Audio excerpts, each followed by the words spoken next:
আমি জানতে বলা হলো যে কিছু পরিকল্পনা আছে, তো জানতে চাই কি পরিকল্পনা করেছেন। আগের বার তো ইলেকশনের পর গণহত্যা করেছেন, লোকেদের বাড়ি জ্বালিয়ে দিয়েছেন, এইবার কি করবেন?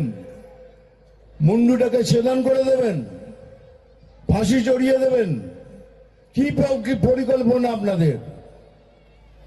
আমরা বুঝি সে পরিকল্পনা। এবার তো বলছেন খেলা হবে, বড় খেলা হবে, কিন্তু বলে রাখি এক টিম নিয়ে খেলা হয় না। এবার মাঠে আমরাও নামবো, দুজনে মিলে খেলবো, দুজনে মিলে খেলবো, আর দেখবেন ঠিক সময় পেনাল্টিতে বলটা বসিয়ে টুক করে গোল দিয়ে দেবো। তো খেলা হবে, নিশ্চয়ই খেলা হবে। এই খেলাতে এবার আমরাও যোগদান করব। সেকেন্ড কি হতে পারে? ওই ফাইলের মধ্যে এমন কি আছে যে তাড়াতাড়ি করে নিয়ে চলে গেলেন? হতে পারে কয়লার পয়সা আছে, বালির পয়সা আছে, বিদ্যার পয়সা আছে, খাবারের পয়সা আছে, যত ধরনের দুর্নীতি হতে পারে তার পয়সার হিসাব আছে। কাকে দিয়েছেন, কত নিয়েছেন, সেই একটা ভয় থাকতে পারে, তার জন্য ফাইল নিয়ে চলে গেলেন।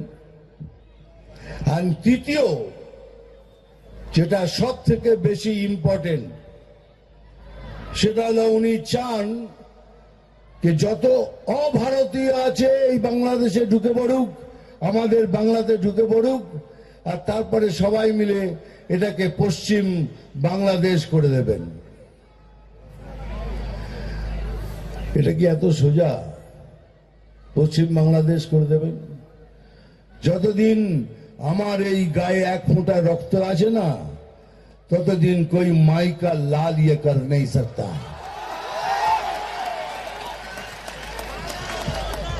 सही, कोई माई का लाल ये कर नहीं सकता। এটা বাঙালির বাংলা, এটা বাঙালিত্বের বাংলা, এটা হিন্দুদের বাংলা, হিন্দুত্বের বাংলা, সনাতনিত্বের বাংলা।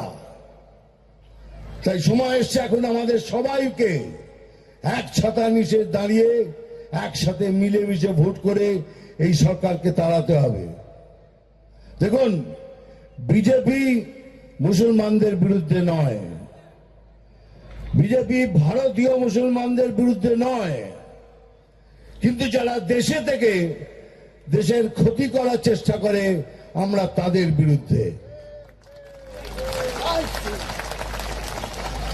আর উনি যান এই জন্যই, দেখুন বাংলাদেশের ওই 400 কিলোমিটার এখনো পর্যন্ত আমরা বর্ডারে ফেন্সিং লাগাতে পারলাম না। প্রধানমন্ত্রীজি বলে গেলেন, কতবার চিঠি দিয়েছি, জায়গা দিন, আমরা এই বর্ডারটাকে ক্লোজ করব। উনি দিচ্ছেন না। কেন দিচ্ছেন না? তাহলে ওখান দিয়ে যত